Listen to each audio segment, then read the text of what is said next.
Nurse എന്നൊരു staff ഉണ്ടാവാറില്ല.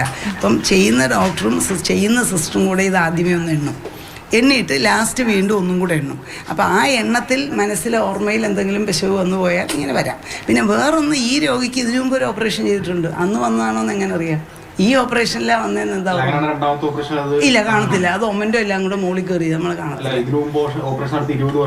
അതെനിക്ക് അറിഞ്ഞൂടാ, ചെയ്തിട്ടുണ്ടെന്ന് ഞാൻ ഇല്ല. അതിലെ ഒരു കാര്യം വെച്ചാൽ പക്ഷേ 20 വർഷം മുമ്പോ അല്ല 30 അനങ്ങാതിരിക്കുക. ഇത് പാക്കും ഇരിക്കാം, ഇതും ഇരിക്കാം. പിന്നെ വേറെ എന്നുള്ളത് എന്താണെന്ന് വെച്ചാൽ ഇപ്പം അവർ പോയത് ഇതിനൊന്നുമല്ല, അവർക്ക് മൂത്രത്തിൽ കല്ലിൻ്റെ അസുഖത്തിന് അതിൻ്റെ വേദനയായിരുന്നു.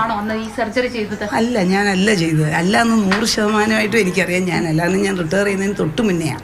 അതുകൊണ്ട് വലിയ കേസുകളൊന്നും ഞാനന്ന് ചെയ്തിട്ടില്ല. അന്ന് കോവിഡായിരുന്നു.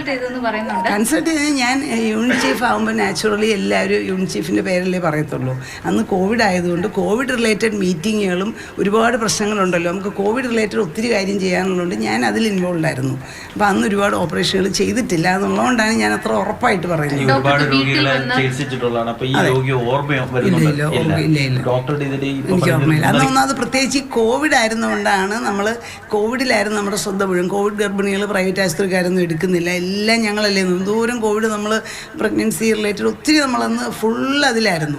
അപ്പം നമ്മൾ ഈ ബാക്കി ഇലക്റ്റീവ് സർജറിയൊക്കെ ഒരുപാട് കുറച്ചായിരുന്നു. പക്ഷേ ഇത് 3.5 കിലോ ഉള്ളതും ക്യാൻസർ ആണോ എന്ന് സംശയമുള്ളതുമായ ഒരു ട്യൂമർ ആയിരുന്നുകൊണ്ടാണ് 10-ാം തീയതി അഡ്മിറ്റ് ചെയ്ത് 12-ാം തീയതി ചെയ്ത് 15-ന്, അത് ഇന്നലെ അവർ TV പറഞ്ഞതാണ്, 15-ന് വിട്ടു. എനിക്ക് ഓർമ്മയില്ല, 3 ദിവസം കൊണ്ട് അവരെ വിട്ടു എന്ന് അവർ പറഞ്ഞു ഇന്നലെ.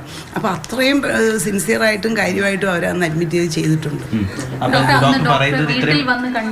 ഈ വീട്ടിൽ ആരെയും കാണില്ല, അത് വേറൊന്നും. ഞാൻ ആരോടും പേടിച്ച, ഇവിടെ ആലപ്പുഴയുള്ള എല്ലാവർക്കും അറിയാം, ആരോടും ഞാൻ സർജറിക്ക് വേണ്ടി ഇന്ന് വരെ പൈസ മേടിച്ചിട്ടില്ല. അതുകൊണ്ട് ഇവരോട് ഞാൻ മേടിച്ചിട്ടില്ല. അതെനിക്ക് പ്രൈവറ്റ് കൺസൾട്ടേഷൻ വരുന്ന ആളുകളെ നമ്മൾ മെഡിക്കൽ കോളേജിലേക്കായിരുന്നു സർജറി. അതല്ലേ പറ്റത്തുള്ളൂ, എനിക്ക് പ്രൈവറ്റ് പോയി ചെയ്യാൻ പറ്റില്ല. ഒരു കാര്യം കൂടി, ഇവര് ഈ പ്രൈവറ്റ് കൺസൾട്ടേഷൻ എന്ന് പറഞ്ഞാൽ വലിയൊരു കാര്യമൊന്നുമില്ല. ആളുകൾ വന്ന് പല പരിചയത്തിൻ്റെ പേരിലും പലരും വിളിച്ചൊക്കെ ഈ രാഷ്ട്രീയക്കാർ തന്നെ വിളിച്ചു പറഞ്ഞൊക്കെ ഒത്തിരി പേര് വന്ന് എന്നെ കാണാറുണ്ട്. അതൊന്നും ഒരു വലിയൊരു മറ്റ് പ്രൈവറ്റ് ആശുപത്രികളിലെ പ്രൈവറ്റ് കൺസൾട്ടേഷൻ പോലെ വലിയൊരു സംഭവമൊന്നുമല്ല, നമ്മൾ സമ്പാദിക്കുന്ന കാര്യമൊന്നുമല്ല. ഞാനൊരു 38 കൊല്ലം ഗവൺമെൻറ്റിൽ വളരെ തുച്ഛമായ ശമ്പളത്തിൽ ജോലി ചെയ്ത ആളാണ്. അതെല്ലാവരും ചോദിക്കുക. ഇല്ല, അതറിയത്തില്ല. ഇതിൻ്റെ എണ്ണത്തിനൊന്നും ഒരു കണക്കും ഗവൺമെൻറ് ആശുപത്രികളിലില്ല. അതൊക്കെ സിസ്റ്റം, പണ്ട് മന്ത്രി പറഞ്ഞാൽ ഇതൊന്നും സിസ്റ്റം ഗവൺമെൻറ് ആശുപത്രി കൊണ്ടുപോകാനുള്ള സ്റ്റാഫില്ല പ്രോപ്പർ. ഞങ്ങൾക്ക് ആഗ്രഹമില്ലാഞ്ഞിട്ടല്ല. ഒരു ഫ്ലോർ നേഴ്സ് ഇങ്ങനെ വേണം നിർബന്ധമായിട്ടൊന്ന്. ഞാൻ പ്രൈവറ്റ് ജോലി ചെയ്തപ്പോൾ എനിക്ക് എല്ലാ കേസിനും ഫ്ലോർ നേഴ്സുണ്ട്. ആ ഫ്ലോർ നേഴ്സ് ആദ്യമേ ഒരു വൈറ്റ് ബോർഡ് വെച്ചിട്ടുണ്ട്. നമ്മൾ വയറ് തുറക്കുന്നതിന് മുമ്പ് ഇത്ര മസ്കിറ്റോ ഉണ്ട്, ഇത്ര ബാക്കി ആർട്ടറി ഉണ്ട്, അതുണ്ട്, ഇതുണ്ട്, എല്ലാം നമ്പർ എഴുതിയിടും. ഈവൻ ഇവിടെ ഈ ചെറിയ പ്രോവിഡൻസ് ആശുപത്രി പോലും അങ്ങനെയാണ് ചെയ്യുന്നത്. ആ ഫ്ലോർ സിസ്റ്റർ എഴുതിയിട്ടുന്നത് അടയ്ക്കുന്നതിന് മുമ്പ് വീണ്ടും ചെക്ക് ചെയ്യും. ആ എണ്ണവും നമുക്കുള്ള ഇൻസ്ട്രുമെൻറ്റും. അങ്ങനെ ഒരു സിസ്റ്റം ഗവൺമെൻറ് ആശുപത്രിയിൽ പണ്ട് തൊട്ടേ ഇല്ല. ഞാൻ 38 കൊല്ലം ജോലി ഞാൻ കണ്ടിട്ടില്ല. അങ്ങനെ ഒരു സിസ്റ്റം ഉണ്ടെന്ന് തന്നെ പറയും.